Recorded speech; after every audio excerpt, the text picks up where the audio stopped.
ಮಾಡಿದಾಗ ತಿರುಗಿ ನಮಸ್ಕಾರ ಮಾಡೋದು ನಮ್ಮ ಸಂಸ್ಕಾರ. ಯೇಸು ಕ್ರಿಸ್ತನ ನಾಮದಲ್ಲಿ ನಿಮ್ಮೆಲ್ಲರಿಗೆ ನನ್ನ ವಂದನೆಗಳು. ದೇವರ ಸ್ತೋತ್ರವಾಗಲಿ. ನಾನು ಹಲ್ಲೆಲೂಯಾ ಹೇಳಿದಾಗ ನೀವೆಲ್ಲರ ಬಲಗೈ ಎತ್ತಿ ಎಲ್ಲರೂ ಒಟ್ಟಿಗೆ ಹೇಳಬೇಕು ಹಲ್ಲೆಲೂಯಾ ಅಂತ. ಆವಾಗ ನನಗೆ ಅಭಿಷೇಕ, ಉಜ್ಜೀವ. Hallelujah, hallelujah, hallelujah.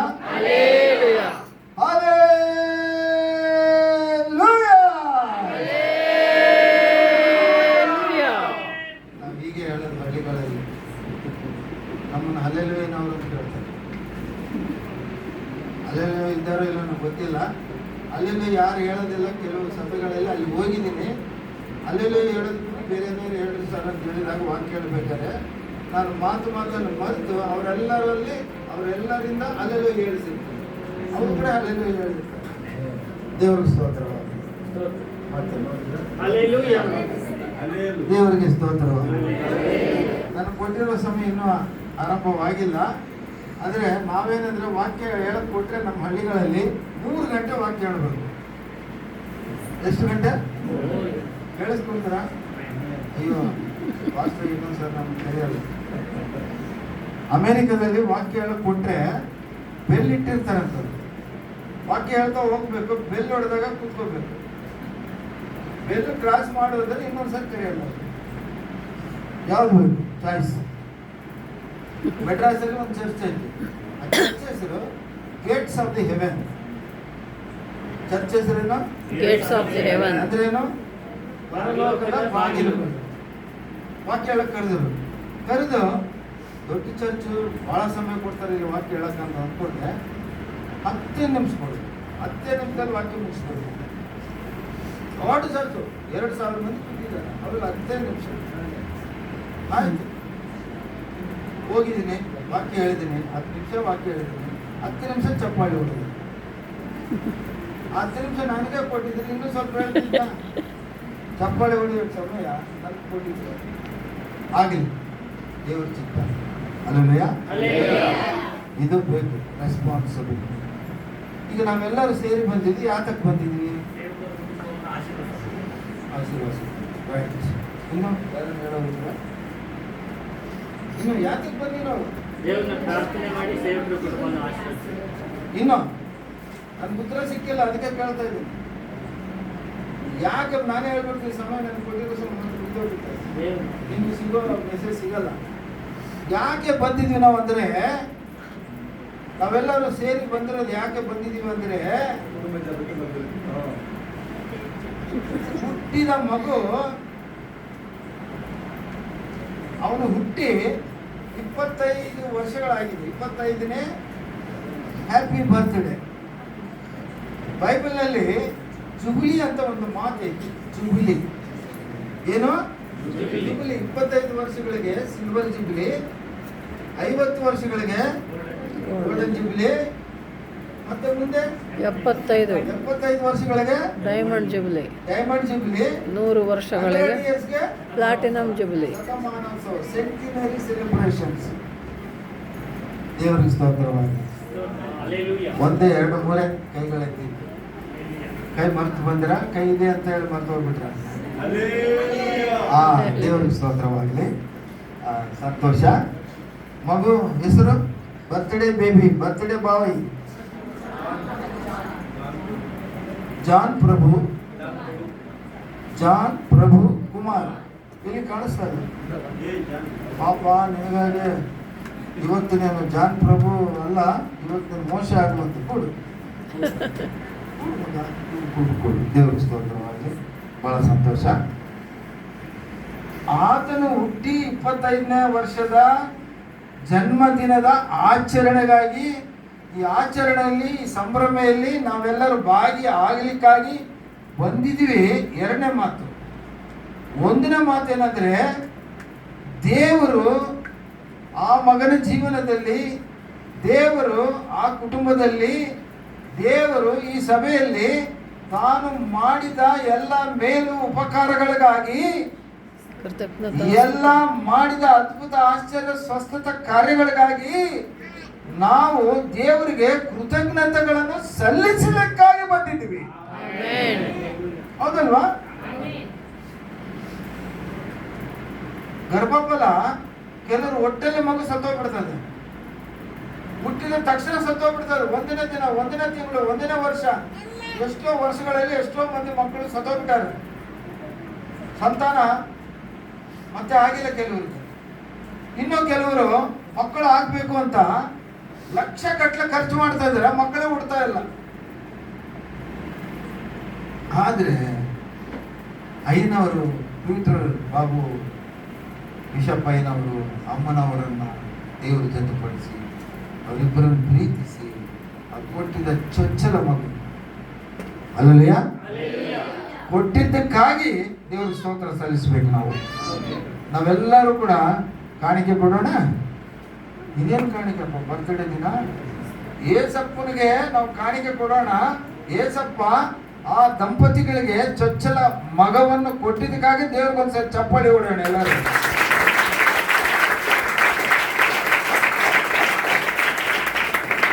ಎರಡನೇದಾಗಿ ಆ ಮಗ ಸಿಲ್ವರ್ ಚಿಪ್ಲಿನಲ್ಲಿ ಎಂಟ್ರಿ ಆಗಿದ್ದಾನೆ, ಅದಕ್ಕಾಗಿ ಆ ಮಗನಿಗಾಗಿ ಕೂಡ ನಾವು ಚಪ್ಪಾಳಿ ಹೊಡೆಯೋಣ. ಬಹಳ ಸಂತೋಷದ ವಿಷಯ, ಸಂಭ್ರಮದ ವಿಷಯ, ಸಂತೋಷ. ನಾವು ಬಿಹಾರ್ಗೆ ಹೋದ್ವಿ, ಬಿಹಾರಿಂದ ಬಂದ್ವಿ, ಬಿಜಾಪುರ್ಗೆ ಹೋದ್ವಿ, ಬಿಜಾಪುರಕ್ಕೆ ಬಂದ್ವಿ, ಬಳ್ಳಾರಿಗೆ ಹೋದ್ವಿ, ಎಲ್ಲೆಲ್ಲೋ ತಿರುಗಾಡಿದ್ವಿ. ಅಯ್ಯನವರು ಫಸ್ಟೇ ನಮ್ಮ ಕ್ವಶನ್ ಮಾರ್ಕ್ ಹಾಕಿ ರೌಂಡ್ ಅಪ್ ಮಾಡಿ ಹೇಳ್ಬಿಟ್ಟಿದ್ರು, 20ನೇ ತಾರೀಕು ಬರಬೇಕಂತ ಒಂದು ತಿಂಗಳು ಹಿಂದನೇ ಹೇಳ್ಬಿಟ್ರು. ನಮ್ಮ ಚೆಕ್ ಇಟ್ಬಿಟ್ರು, ಅಂದರೆ ಟಚ್ ಅಂದಂಗೆ ತಾರೀಕಿಗಾಗಿ ನಾವು ಕಾಯ್ತಾ ಪ್ರಾರ್ಥನೆ ಮಾಡುತ್ತಾ, ಕುಟುಂಬಕ್ಕಾಗಿ, ಸೇವೆಗಳಿಗಾಗಿ, ಮಗುವಿಗಾಗಿ ಪ್ರಾರ್ಥನೆ ಮಾಡ್ತಾ ಇದ್ದೀವಿ. ದಿನ ಕೌಂಟ್ ಡೌನ್ ಆಯ್ತು. ಕೌಂಟ್ ಡೌನ್ ಅಂದ್ರೆ ಗೊತ್ತಲ್ಲ, ಒಂದೊಂದು ದಿನ ಕಡಿಮೆ ಆಗ್ತಾ ಹೋಯ್ತು. ಈ ದಿನ ಬಂದೇ ಬಿಡ್ತು. ದೇವರು ಸ್ತೋತ್ರವಾಗಿದೆ. ಒಂದು ಸ್ವಲ್ಪ ಹೆಚ್ಚು ಕಡಿಮೆ ಆಗ್ತದೆ ಸಮಯ, ದಯವಿಟ್ಟು ಕ್ಷಮಿಸಿರಿ. ಮೊದಲನೇದು 500 ಕ್ಷಮಿಸಬೇಕು, ಆಮೇಲೆ ನೀವುಗಳು ಕ್ಷಮಿಸಬೇಕು. ಸ್ವಲ್ಪ ಹೆಚ್ಚು ಕಡಿಮೆ ಮಾಡಿ. ನಾನು ಫಸ್ಟ್ ಟೈಮ್ ಇಲ್ಲಿ ಬಂದಿದ್ದೀನಲ್ಲ, ವಾಕ್ಯ ಹೇಳ್ತಾ ಇದ್ದೀನಿ, ಹೌದಲ್ವಾ? ಆಯಿತು. ಭಾಳ ಸಂತೋಷ ಆಯ್ತು ನಿಮ್ಮೆಲ್ಲರೂ ನೋಡಿ. ಏನಾಯ್ತು? ನನ್ನ ಸಂತೋಷಕ್ಕೆ ಕಾರಣ ನನ್ನ ಸಂತೋಷಕ್ಕೆ ಕಾರಣ ನೀನೇಸಯ್ಯ, ನೀನೇಸಯ್ಯ,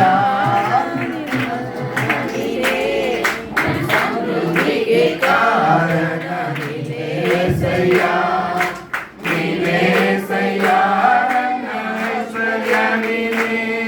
ನನ್ನ ಸಂತೋಷಕ್ಕೆ ಕಾರಣ ನೀನೇಸಯ್ಯ, ನೀನೇಸಯ್ಯ, ನನ್ನ ಆಧಾರ ನೀನೇ, ನನ್ನ ಸಂತೋಷಕ್ಕೆ ಕಾರಣ ನೀನೇಸಯ್ಯ.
ಕಾಯಿಸಿ ಕಾಪಾಡಿದನು. ಅದಕ್ಕಾಗಿ ಸೇವಕರು ನಿಮ್ಮೆಲ್ಲರೂ ಕರೆಸಿ ನಿಮ್ಮ ಜೊತೆಯಲ್ಲಿ ಸೇರಿಕೊಂಡು ಒಂದೇ ಅಭಿಪ್ರಾಯ, ಒಂದೇ ಮನಸ್ಸು, ಒಂದೇ ಆತ್ಮದಿಂದ ದೇವರನ್ನು ಕೊಂಡಾಡಿ ಅದರ ಕೃತಜ್ಞತೆಯನ್ನು ಸಲ್ಲಿಸೋಣ ಅಂತೇಳಿ ನಮ್ಮನ್ನೆಲ್ಲರನ್ನು ಕರೆಸಿದ್ದಾರೆ. ಅದಲ್ಲ, ಎಷ್ಟು ಸಂತೋಷದ ಮಾತಿದೆ, ಹೌದಲ್ವಾ? ಸಂತೋಷನೇ ಇದು. ಬಹಳ ಮಂದಿ ಜನ್ಮದಿನ ಆಚರಣೆಗಳು 5 ಸ್ಟಾರ್ ಹೋಟೆಲ್ಸು, 3 ಸ್ಟಾರ್ ಹೋಟೆಲ್ಸು, ದೊಡ್ಡ ದೊಡ್ಡ ಹೋಟೆಲ್ಸ್ಗಳಲ್ಲಿ, ಮಂದಿರಗಳಲ್ಲಿ, ಅಲ್ಲೆಲ್ಲೋ ಎಲ್ಲೆಲ್ಲೋ ಪಾರ್ಕ್ಗಳಲ್ಲಿ, ರೆಸಾರ್ಟ್ಗಳಲ್ಲಿ ಸೆಲೆಬ್ರೇಟ್ ಮಾಡ್ಕೋತಾರೆ. ಅದನ್ನ ಆ ಥರ ಮಾಡಿ ದೇವರ ಸೇವಕರು ಒಳ್ಳೆ ಕಾರ್ಯ ಮಾಡಿ ಮನೆಯಲ್ಲ ಕಸ ಮಂದಿರದಲ್ಲಿ ಮಾಡೋದು ಎಷ್ಟು ಸುಂದರವಾದ ಒಂದು ಆಲೋಚನೆ. ದೇವರ ಸ್ತೋತ್ರವಾಗಲಿ. ಈಗ ನಾವು ಮುಂದೆ ಸಾಗಿ ಹೋಗೋಣ. ಬೇಗ ಮುಗಿಸ್ತೀನಿ ನಾನು. 5 ಎಷ್ಟು ಸಮಯ ಕೊಡ್ತಾರೆ ಅನ್ನೋದು ನನಗೆ ಗೊತ್ತಿರಲಿಲ್ಲ. ಹಾಗಾಗಿ ಈ ಸಮಯದಲ್ಲಿ ವಾಕ್ಯ ಹೇಳೋರು ಭಾಳ ಮಂದಿ ಇದ್ದಾರೆ. ಇಲ್ಲಿ ನನಗಿಂತ ಒಳ್ಳೆ ವಾಕ್ಯ ಹೇಳೋರು ಭಾಳ ಮಂದಿ ಇದ್ದಾರೆ. ಆದರೆ ದೇವರು ನನ್ನನ್ನು ಆರಿಸಿಕೊಂಡಿದ್ದಕ್ಕಾಗಿ ದೇವರಿಗೂ ಕೃತಜ್ಞತೆಗಳು. ನಿಮ್ಮೆಲ್ಲರೂ ಕೂಡ ಮತ್ತೊಮ್ಮೆ ನನ್ನ ವಂದನೆಗಳು. ಎಲ್ಲರೂ ಸಂತೋಷವಾಗಿದ್ದೀರಾ?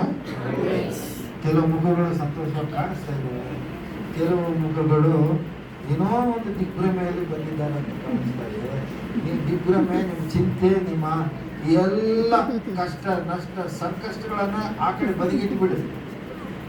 ಆತನ ಸನ್ನಿಧಿಗೆ ಬಂದಾಗ, ಯೇಸು ಕ್ರಿಸ್ತನ ಇಲ್ಲಿ ಬಂದಾಗ, ಇದು ಸನ್ನಿಧಿ ಅಲ್ಲ, ಯೇಸು ಕ್ರಿಸ್ತನ ಪಾದ ಸನ್ನಿಧಿ, ಹೌದಲ್ವಾ? ನಾವೆಲ್ಲಿ ಬಂದೀವಿ ಈಗ? ಆ ಸನ್ನಿಧಿಯಲ್ಲಿ ಇದ್ದೀವಿ ನಾವು. ದೇವರು ಸ್ತೋತ್ರವಾಗಲಿ. ನಾನು ಹಿಂಗೆ ಹೇಳಿದಾಗ ನೀವು ಹೇಳ್ಬೇಕು ಪ್ರತ್ಯುತ್ತರವಾಗಿ. ದೇವ್ರಿಗೆ ಸ್ತೋತ್ರವಾಗಲಿ. ನಾನು ಹತ್ರ ಬರ್ತೇನೆ, ನನ್ನ ಸಮಯಕ್ಕೆ ಹತ್ರ ಬರ್ತಾ ಇದ್ದೀನಿ. ಅಯ್ಯೋ ಟೆನ್ಷನ್ ತಗೋಬೇಡಿ, ದಯವಿಟ್ಟು ಬಂದ್ಬಿಟ್ಟೆ. ನಾನು ಬೇಗ ಮುಗಿಸ್ತೀನಿ. ಭಾಳಷ್ಟು ವಾಕ್ಯಗಳಿತ್ತು, ನಾನು ಅವೆಲ್ಲ ಹೇಳಲ್ಲ. ಮುತ್ತಿನಂಥ 3 ಮಾತುಗಳಲ್ಲಿ ಮುಗಿಸ್ಬಿಡ್ತೀನಿ, ಹೌದಾ? ಈಗ ಒಂದನೇ ವಿಷಯಕ್ಕೆ ನಾನು ಬರ್ತಾ ಇದ್ದೀನಿ. ಒಂದನೇ ವಿಷಯ ಏನಂದರೆ, ನನ್ನ ಸಮಯ ಸ್ಟಾರ್ಟ್ ಆಯ್ತಿಲ್ಲ. ದೇವರ ಸ್ತೋತ್ರವಾಗಿ, ಹೌದಲ್ವಾ? ಏನಂದರೆ, ಈಗ ಕೆಲವು ಕುಟುಂಬಗಳಲ್ಲಿ ಮಕ್ಕಳು ಬೇಕು. ನಮ್ಮ ಸಭೆಗಳಲ್ಲಿ ಮಕ್ಕಳದ್ದು ಯಾರಂದರೆ ಸಂಡೇ ಸ್ಕೂಲ್ ಮಕ್ಕಳು. ನಾವು ವೈಯಕ್ತಿಕವಾಗಿ ನಮ್ಮ ಕುಟುಂಬಗಳು, ಸ್ವಂತ ಕುಟುಂಬಗಳಲ್ಲಿ ನಮ್ಮ ಶರೀರದ ಮಕ್ಕಳು. ಪಾಸ್ಟ್ಗಳಿಗೆ ನೀವು ಆತ್ಮಿಕ ಮಕ್ಕಳು. ಇದೊಂದು ಕುಟುಂಬ ಆಗಲಿ. ಈಗ ಇವತ್ತು ನಾವು ಒಂದು ವಿಷಯವನ್ನು ನಾವು ಚರ್ಚೆ ಮಾಡಲಿಕ್ಕೆ, ವಾಕ್ಯವನ್ನು ವಿಶ್ಲೇಷಣೆ ಮಾಡಲಿಕ್ಕೆ ನಾವು ಹೋಗ್ತಾ ಇದ್ದೀವಿ. ಒಂದನೇದೇನೆಂದರೆ,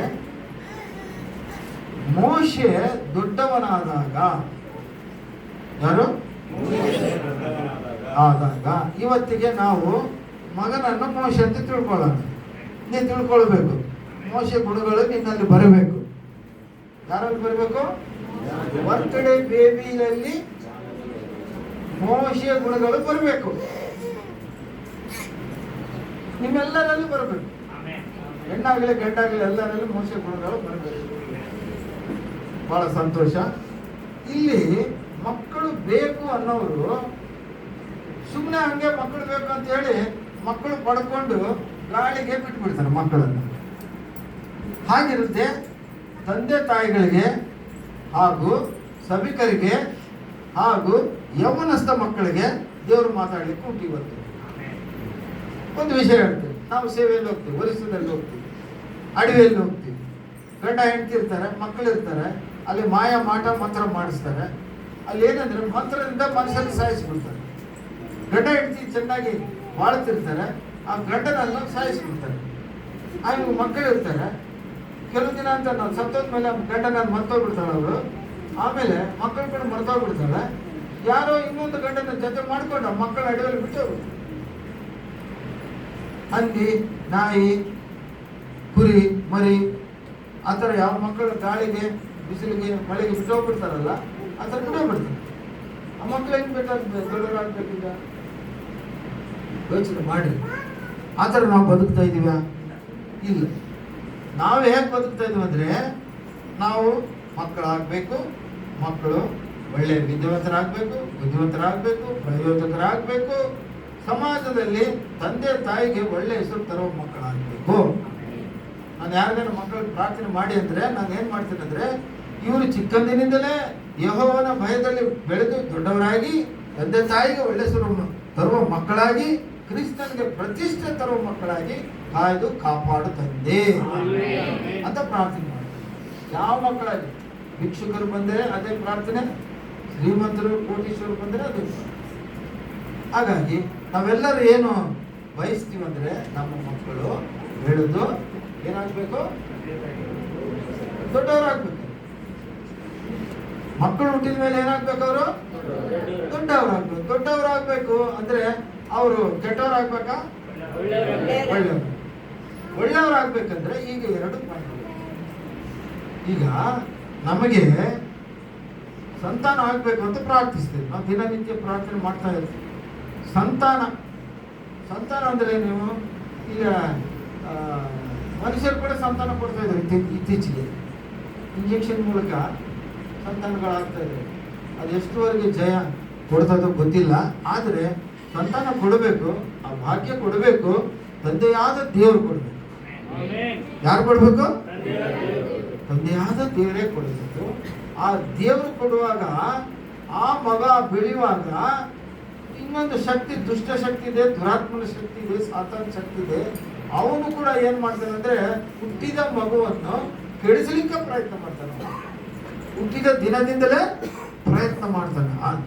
ಹೆಚ್ಚಿಗೂ ಅವನು ನಮಗೆ ಆಟಂಕ ಮಾಡ್ತಾ ಇರ್ತಾನೆ. ಆದರೆ ದೇವರು ನಮ್ಮ ಕೈ ಬಿಡುವುದಿಲ್ಲ. ಹಾಗಾಗಿ ಪ್ರಿಯ ದೇವ್ರ ಮಕ್ಕಳೇ, ನೀವು ನಿಮ್ಮ ಮಕ್ಕಳು ಹುಟ್ಟಿದ ನಂತರ ಅವರು ಬೆಳೆದು ದೊಡ್ಡವರು ಆಗ್ಬೇಕಂದ್ರೆ ಕೆಲವು ಜಾಗ್ರತೆಗಳನ್ನು ನಾವು ತೆಗೆದುಕೊಳ್ಳಬೇಕು. ಏನ್ ತೆಗೆದುಕೊಳ್ಬೇಕು?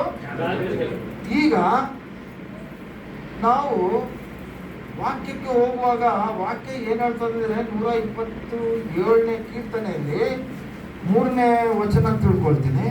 ದಯವಿಟ್ಟು ಯಾರಾದ್ರೂ ಓದ್ಬೇಕು. ಗರ್ಭಫಲವು ಯೆಹೋವನು ಕೊಡುವ ಪುತ್ರ ಸಂತಾನವು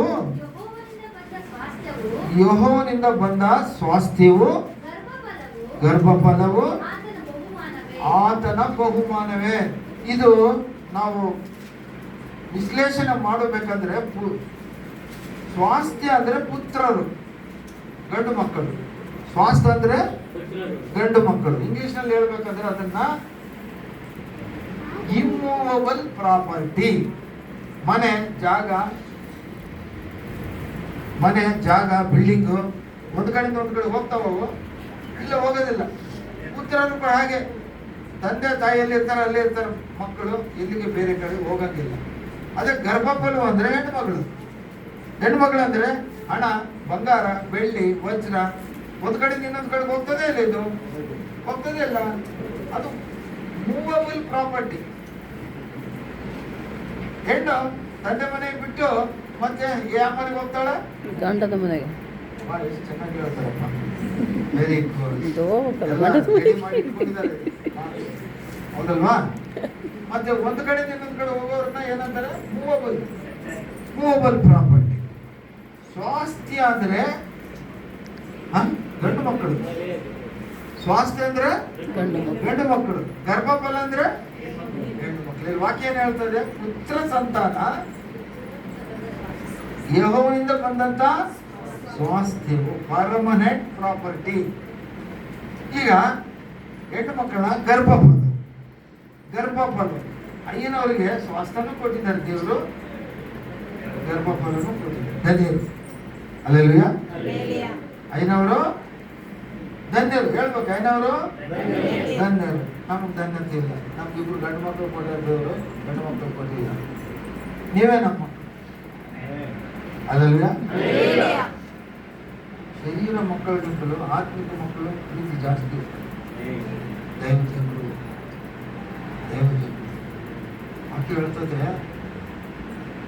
ವಾಕ್ಯ ಬೋಧಿಸುವವರು, ವಾಕ್ಯವನ್ನು ಕೇಳುವವರು, ವಾಕ್ಯವನ್ನು ಬೋಧಿಸುವವರಿಗೆ ಎಲ್ಲ ವಿಷಯಗಳಲ್ಲಿ ಅವ್ರು ಪ್ರಾಧಾನ್ಯತೆ ಕೊಡಬೇಕು, ಎಲ್ಲ ಪದಾರ್ಥಗಳಲ್ಲಿ ಒಳ್ಳೆಯದನ್ನು ಕೊಡಬೇಕಂತ ದೇವ್ರ ವಾಕ್ಯ ಬರೆದಿಟ್ಟಂತೆ.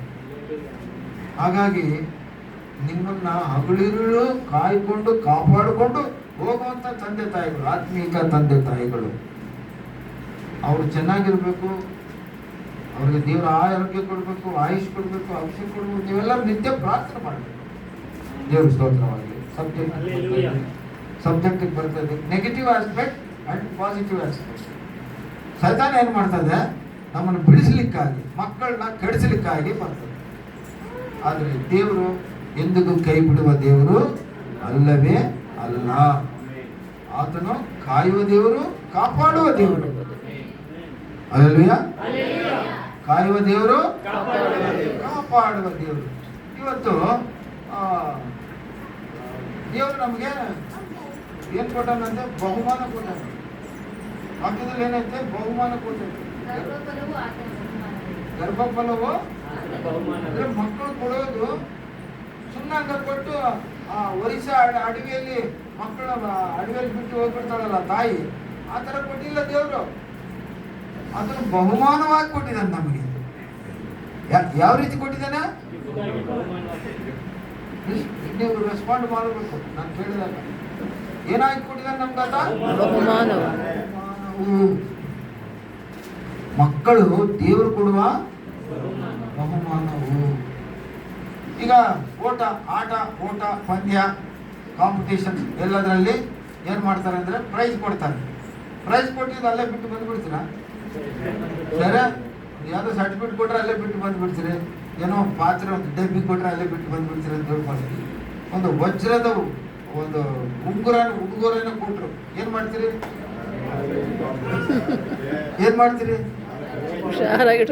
ನೋಡಿದಿರಾ ಅಯ್ಯವ್ರು ಹೆಂಗೆ ಹೇಳ್ತಾವ? ನೀವು ಬಿಡ್ತೀರಾ ಬಹುಮಾನ? ಇಲ್ಲ, ಬಹುಮಾನವನ್ನು ಕಾಪಾಡಿಕೊಂಡು ತರ್ತೀರಿ. ಮತ್ತೆ ದೇವರು ಮಕ್ಕಳನ್ನ ನಿಮಗೆ ಬಹುಮಾನವಾಗಿ ಕೊಟ್ಟಿದ್ದಾರೆ. ಯಾವ ರೀತಿ ಕೊಟ್ಟಿದ್ದಾರೆ? ಮತ್ತೆ ಆ ಬಹುಮಾನವನ್ನು ಯಾವ ರೀತಿ ನಾವು ಕಾಪಾಡಿಕೊಳ್ಳಿ, ಹೌದಲ್ಲಮ್ಮ? ಯಾವ ರೀತಿ ಕಾಪಾಡಿಕೊಳ್ಳಬೇಕು? ನನ್ನ ಸಮಯ ಮುಗಿಸ್ತಾ ಇದೆ, ದೊಡ್ಡ ಸಬ್ಜೆಕ್ಟು ಆಯಿತು, ನಾನು ಮುಗಿಸ್ತೀನಿ. ಒಂದು ವಾಕ್ಯ ಓದಿಕೊಂಡು ಆ ವಾಕ್ಯದ ಸಾರಾಂಶ ಸ್ವಲ್ಪ ಹೇಳಿ ನಾನು ಮುಗಿಸ್ಬಿಡ್ತೀನಿ. ವಿಮೋಚನಾ ಕಾಂಡ 2ನೇ ಅಧ್ಯಾಯ 9ನೇ ವಚನ. ವಿಮೋಚನಾ ಕಾಂಡ್ಯ 2ನೇ ಅಧ್ಯಾಯ 9ನೇ. ಹೇಳಿ ಓದಮ್ಮ.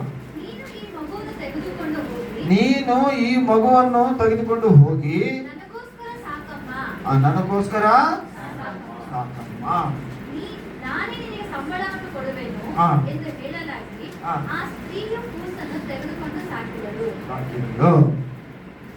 ಇಬ್ರು ಹೆಣ್ಮಗಳು. ಈಗ ಫರೋನ ಮಗಳು ಆ ನದಿಯಲ್ಲಿ, ನೈಲ್ ನದಿಯಲ್ಲಿ, ಆ ಜಂಬೂ ಬೆಟ್ಟಿಗೆಯಲ್ಲಿ ಮೋಶೆಯನ್ನ ತಾಯಿ ಎಂದು ಅಲ್ಲಿ ಆಜ್ಞೆ ಆಗಿರ್ತದೆ. ಏನು ಆಜ್ಞೆ ಆಗಿರ್ತದೆ? ಗಂಡು ಕೂಸು ಇರಬಾರ್ದು, ಸಾಯಿಸಿಬಿಡ್ಬೇಕು ಅಂತ. ಇವರು ಮಗು ಹುಟ್ಟುತ್ತದೆ, ಮೋಸೆ ಹುಟ್ಟಿ ಆದ್ಮೇಲೆ ಬಚ್ಚಿಡ್ತಾರೆ. ಬಚ್ಚಿಟ್ಟು ಒಂದು ಬಾಕ್ಸ್ ಅದರಲ್ಲಿ ಇಟ್ಟು ಬಂದು ದೇವ್ರ ಪ್ರಾರ್ಥನೆ ಮಾಡಿ ದೇವರಿಗೆ ನದಿಯಲ್ಲಿ ಬಿಟ್ಬಿಡ್ತಾರೆ. ಫರೋನ ರಾಜನ ಮಗಳು ಸ್ನಾನಕ್ಕೆ ಬಂದಿರ್ತಾರೆ. ಆಕೆ ಹತ್ರ ಹೋಗ್ತದೆ ಪೇಟಿಗೆ. ನೋಡಿದ್ರೆ ಆ ಮಗು ಇರ್ತದೆ, ಸುಂದರವಾದ ಮಗು. ಎಂತ ಮಗು? ಅತಿ ಸುಂದರವಾದ ಮಗು. ಆ ಮಗು ನೋಡಿದ ತಕ್ಷಣ ಆಕರ್ಷಣವಾಗಿ ಆ ಮಗು ತೆಗೆದುಕೊಂಡು ನನಗೆ ಈ ಮಗುನ ಸಾಕಿಸ್ಬೇಕು, ಹೇಗೆ, ಯಾರನ್ನು ನೋಡೋಣ, ಯಾರನ್ನು ಕರೆದು ಈ ಮಗುನ ಸಾಕಲಿಕ್ಕೆ ಒಪ್ಪಿಸಿ ಕೊಡೋಣ, ಅವ್ರಿಗೆ ಬೇಕಾದ ಸಹಾಯಗಳು ಕೊಡೋಣ ಅಂತೇಳಿ ನೋಡಿದಾಗ ಒಂದು ಇಬ್ಬರು ಹೆಣ್ಣು ಮಗಳು ಇರ್ತಾರೆ. ಆಕಿನ ಕರೀತಾರೆ. ಅಚಾನಕ್ಕಾಗಿ ಆಶ್ಚರ್ಯಕರವಾಗಿ ಆ ಹೆಣ್ಮಗಳು ಈ ಕೂಸನ ತಾಯಿಯಾಗಿ ಕರೆದು ಈ ಮಗನ ತೆಗೆದುಕೊಂಡು ಈ ಮಗನ್ನ ನೀನು ಏನ್ ಮಾಡ್ಬೇಕು? ಸಾಕಬೇಕು. ಏನು ನೀರಾಗಿ ಸಾಕ್ಬೇಕ? ಏನಾಗಿ ಸಾಕಬೇಕು?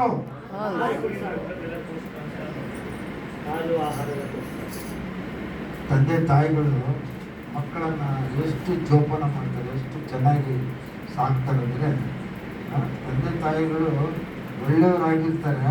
ಮಕ್ಕಳು ಕೂಡ ಒಳ್ಳೆಯವರಾಗಬೇಕು ಅಂತ ಬಯಸಬೇಕು, ಪ್ರಾರ್ಥಿಸಬೇಕು. ಅಲ್ಲೆಲೂಯಾ. ಹಲ್ಲೆಲೂಯಾ. ನಾನು ನೋಡಿದ ಹಾಗೆ ಪೀಟರ್ ಬಾಬು ನನ್ನ ಹತ್ರ ಪರಿಚಯ ಆದ ದಿನದಿಂದ ನೋಡ್ತೀನಿ, ಕಡಿಮೆ ಮಾತಾಡ್ತೀನಿ. ಏನು ಅಯ್ಯ ಕಡಿಮೆ ಮಾತಾಡ್ತಾರಲ್ಲ ಅಂತ ನನ್ನ ತಪ್ಪು. ಕಡಿಮೆ ಮಾತಾಡ್ತಾರೆ, ಉತ್ತಮವಾದ ಮಾತುಗಳನ್ನೇ ಮಾತಾಡ್ತಾರೆ. ಆಮೇಲೆ ಹೇಳ್ಬೇಕಲ್ಲ, ಒಳ್ಳೆ ಮಾತು ಬಂದಾಗ ಏನು ಹೇಳ್ಬೇಕು? ಅವ್ರು ಕಡಿಮೆ ಮಾತಾಡ್ತಾರೆ, ಉತ್ತಮವಾದ ಮಾತುಗಳನ್ನೇ ಮಾತಾಡ್ತಾರೆ. ಹೌದಲ್ವಾ? ನಾವೆಲ್ಲರೂ ಹೋಗಿನ ಕೆಳಗೆ ಹೋಗಿದ್ದೀವಿ, ಅವರ ಪರಿಚಯ ನೋಡಿದೆ ನಾನು, ಬಹಳ ಸಂತೋಷ. ನೀವೆಲ್ಲರೂ ಮೀನು ತಿಂತಾ ಇದ್ದೀರಿ, ಹುಲ್ಲು ಬಿಡಿಸ್ತಾ ಇದ್ದೀರಿ, ಎರಡು ಕೈಯಲ್ಲಿ ತಿಂತಾ ಇದ್ದೀರಿ, ಬಹಳ ಸಂತೋಷ. ಯಾರಿಗವರೇ ಮಜಾ ಮಾಡ್ತಾ ಇದ್ರಿ, ಮೀನು, ಸಂತೋಷ ಸಂತೋಷ. ಆದರೆ ಪರಿಚಯ ಮಾಡೋರು ಯಾರು? ನಾನು ನೋಡ್ತಾ ಇದ್ದೀನಿ, ಎಲ್ಲರೂ ನೋಡ್ತಾ ಇದ್ದೀನಿ. ಒಂದು ಕೈಯಲ್ಲಿ ತಿಂತಾರ, ಎರಡು ಕೈಯಲ್ಲಿ ತಿಂತಾರ, ಎಷ್ಟು ಮುಳ್ಳು ತೆಗಿತಾರೆ. ಕೆಲವ್ರಿಗೆ ಒಬ್ಬಮ್ಮ ಹುಲ್ಲುಗಳು ತೆಗೆದು ತಿನ್ನಿಸ್ತಾ ಇದ್ದಾರೆ. ಹೋಗಿ ಏನಮ್ಮ ಅವಳು ಮಗಳು ತಿನ್ನಲ್ವಾ ಅಂದ್ರೆ, ಅಲ್ಲ ಇದರಲ್ಲಿ ಮುಳ್ಳುಗಳು ಜಾಸ್ತಿ ಇದ್ದಾವೆ, ನಾನು ಮುಳ್ಳು ತೆಗೆದು ಕೊಡ್ತೀನಿ. ಸಂತೋಷ. ತಿಂದ್ರು ಹೋದ್ರು. ಆದರೆ ಪಾಸ್ಟಮ್ ಅವರಿದ್ದಾರಲ್ಲ, ನಾನು ನೋಡ್ತಾ ಇದ್ದೀನಿ, ಪಾಸ್ಟಮ್ ಅವರು ಕಸಬರಿಕೆ ತೆಗೆದುಕೊಂಡು ಅಂಗಳ ಚರ್ಚ್ ಮುಂದಿರೋ ಅಂಗಳೆಲ್ಲ ಕಸ ಗುಡಿಸ್ತಾ ಇದ್ದಾರೆ. ಪಾಸ್ಟಮ್ಗೆ ಏನು ಗ್ರಾಚಾರ ಹೇಳಿ? ನೋಡಿದ್ರ? ದೇವರ ಸೇವೆ, ದೇವರ ಪರಿಚಯದಲ್ಲಿ ಬಾಧ್ಯತೆ ಅಮ್ಮನವರಿಗಿದೆ. ಪಾಸ್ಟಮ್ಮನವರಿಗೆ, ಪಾಸ್ಟಮ್ಮನವ್ರ ಹೆಸರು ನಾನು ಮರ್ತೋಗ್ಬಿಟ್ಟಿದ್ದೆ. ಸೊಲೋಮೆ ಅಮ್ಮನವರು ಕಸಬರ್ಗ್ ತೆಗೆದುಕೊಂಡು ಎಲ್ಲ ತಿಂದು ಬಿಸಾಕಿದ್ದ ಎಂಜಿನ ಮುಳ್ಳುಗಳು, ಎಂಜಿನ ಅಗುಳುಗಳು ಅಮ್ಮ ಕಸ ಗುಡಿಸ್ತಾ ಇದ್ದಾರೆ. ಹೌದಲ್ಲಮ್ಮ? ನೋಡಿದಿರ ಯಾರಾದ್ರು? ನೀವು ನೋಡಿಲ್ಲ? ನಿಮ್ಮ ಕೈಯ ಬಾಯ ಮನಸ್ಸು ಎಲ್ಲ ನೀನೇ. ಹೌದಲ್ಲ? ಈ ಕಾರ್ಯ ಯಾರು ಮಾಡಬೇಕು? ಅಮ್ಮನವರು ಮಾಡ್ತಾ ಇದ್ದಾರೆ. ನಾನು ನೋಡ್ತಾ ಇದ್ದೆ, ಬಹಳ ಸಂತೋಷ. ಆದರೆ ಹೇಳಕ್ಕೆ ಇಷ್ಟಪಡ್ತೀನಿ ಒಂದು ವಿಷಯ ಏನಂದ್ರೆ, ಅವರಲ್ಲಿ ದೀನತ್ವ ಇದೆ. ಏನಿದೆ? ದೀನತ್ವ. ನಮ್ಮೆಲ್ಲರಲ್ಲಿ ಇರ್ಬೇಕಲ್ಲ ದೀನತ್ವ. ಇರ್ಬೇಕಲ್ಲ, ಇರ್ಬೇಡ? ದೇವ್ರ ಮಕ್ಕಳಂದ್ರೆ ದೀನತ್ವ ಇರಬೇಕು. ನಾವು ಬಾಳೋದೇ ದೀನತ್ವದಿಂದ. ಯಾಕಂದ್ರೆ ನಮ್ಮ ದೇಶಯ ದೀನತ್ವ. ಒಂದು ಕೆನೆಗಳಿದ್ರೆ ಯಾಕೆ? ದೀನತ್ವದಿಂದ ಕಲಿಸ್ತಾ ಇದ್ದಾರೆ ನಮಗೆ. ಅಮ್ಮನವರು, ಐನವರು ನಿಮಗಾಗಿ ಕೊಟ್ಟಂತ ವರ ಸೇವಕರು, ವರ ಪ್ರಸಾದಗಳು. ಬಹಳ ಸಂತೋಷ. ಅವರ ಹೊಟ್ಟೆಯಲ್ಲಿ ಹುಟ್ಟಿದ ಮೋಶೆ ಅಂತರ ಮಗ, ಮೋಶೆ ಅಂತಹ ಮಗ, ಆ ಮಗ. ಈಗ ಆ ಮಗನ್ನ ಆ ಫರೋನ ಮಗಳು ಏನ್ ಹೇಳ್ತಾ ಇದ್ದಾಳೆ? ಈ ಮಗುವನ್ನು ತೆಗೆದುಕೊಂಡು ಹೋಗಿ ನೀನು ಸಾಕಮ್ಮ. ಮಗಳ ಮಾತ್ರ ಹೇಳ್ತಾ ಇದ್ದಾಳಪ್ಪ. ಯಾರಿಗೋಸ್ಕರ ಸಾಕಬೇಕು? ಎಲ್ಲಾರು ಹೇಳ್ರಿ. ಈ ಮಾತು ಯಾರು ಹೇಳಿದ್ರೆ ಅಂದ್ರೆ, ತಂದೆಯಾದ ದೇವರು, ಸೃಷ್ಟಿಕರ್ತನಾದ ದೇವರು, ಯೇಸು ಕ್ರಿಸ್ತನು, ಕರ್ತನು ಇವತ್ತು ಸಭೆಯಲ್ಲಿ ಹೇಳ್ತಾ ಇದ್ದಾನೆ, ನಿಮ್ಗೆ ಹುಟ್ಟುವ ಮಕ್ಕಳನ್ನು ನೀವು ಯಾರಿಗಾಗಿ ಸಾಕಬೇಕು? ಯೇಸುವಿಗಾಗಿ, ಯೇಸಪ್ಪನಿಗಾಗಿ ಸಾಕಬೇಕು. ವಾಕ್ಯ ಹೇಳ್ತಾ ಇದೆ ಇಲ್ಲಿ. ಯಾರು ಹೇಳ್ತಾ ಇದಾರೆ? ಯಾರು ಹೇಳ್ತಾ ಇದಾರ? ವಾಕ್ಯ ಅಂದ್ರೆ ಯಾರು? ದೇವರು. ದೇವರಂದ್ರೆ ಯಾರು? ವಾಕ್ಯ. ವಾಕ್ಯವೇ ದೇವರು, ದೇವರೇ ವಾಕ್ಯ. ವಾಕ್ಯ. ನಮ್ಮ ದೇವರು ಯಾರು ಅಂದ್ರೆ, ನಮ್ಮ ದೇವರು ವಾಕ್ಯ ಸ್ವರೂಪನು. ಇಲ್ಲಿ ವಾಕ್ಯ ಹೇಳ್ತಾ ಇದೆ, ನನಗೋಸ್ಕರ ಸಾಕು. ಈಗ ಮಗುವನ್ನ ಯಾರಿಗೋಸ್ಕರ ಸಾಕ್ಬೇಕಾಯ್ತು? ನೋಡ್ರಿ, ಆ ತಾಯಿ ಎಂತ ಒಂದು ಪಸಂದಾಗಿ, ಎಂತ ಒಂದು ಚೆಂದಾಗಿ ಆ ಮಗುವನ್ನು ಸಾಕ್ತಾರೆ. ಮೋಶೆ ಸುಮ್ಮನೆ ಸಾಕಿರ್ತಾಳ? ಹಾಲು ಕುಡಿಸಿ, ಹಾಲು ಹಾಕಿ ತಾನೇ ಸಾಕಿರೋದು. ಇಲ್ಲಿ ಹಾಲು ಕುಡಿಸಿ ಸಾಕಿದ್ದಾಳೆ ಅಂದ್ರೆ ಅರ್ಥ ಏನಂದ್ರೆ, ಹಾಲು ಅಂದ್ರೆ ವಾಕ್ಯ. ಹಾಲು ಅಂದ್ರೆ ವಾಕ್ಯದಿಂದ ನಿಮ್ಮ ಮಕ್ಕಳನ್ನು ಚಿಕ್ಕಂದಿನಿಂದಲೇ, ಪ್ರಿಯ ದೇವರ ಮಕ್ಕಳೇ, ನಿಮ್ಮ ಮಕ್ಕಳನ್ನು ಚಿಕ್ಕಂದಿನಿಂದಲೇ ನೀವು ಯಾವುದರಿಂದ ಸಾಕಬೇಕು? ದೇವರ ವಾಕ್ಯದಲ್ಲಿ ಸಾಕಬೇಕು. ಈಗ ಮಗನನ್ನು ವಾಕ್ಯದಲ್ಲಿ ಸಾಕಿದ್ದಾರೆ. ಇನ್ನೊಂದು ಮಾತು ಏನ್ ಹೇಳ್ತದಂದ್ರೆ ಜ್ಞಾನೋಕ್ತಿಗಳಲ್ಲಿ 22ನೇ ಅಧ್ಯಾಯ 6ನೇ ವಚನ.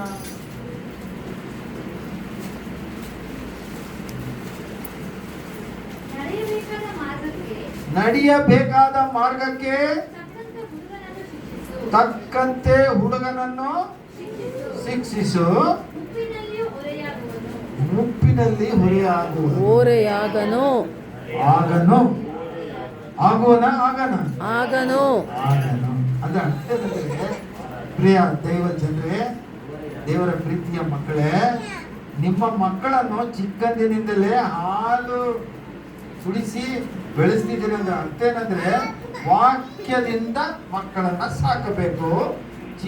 ಚಿಕ್ಕವರಿದ್ದಾಗ ಆ ಪ್ರಿಯ ಮಕ್ಕಳು ವಾಕ್ಯದಲ್ಲಿ ಬೆಳೆದರೆ ಅವರು ಮುದುಕರಾದರೂ ಕೂಡ ಈ ವಾಕ್ಯವನ್ನು ಮರೆತು ಹೋಗಲಾರರು.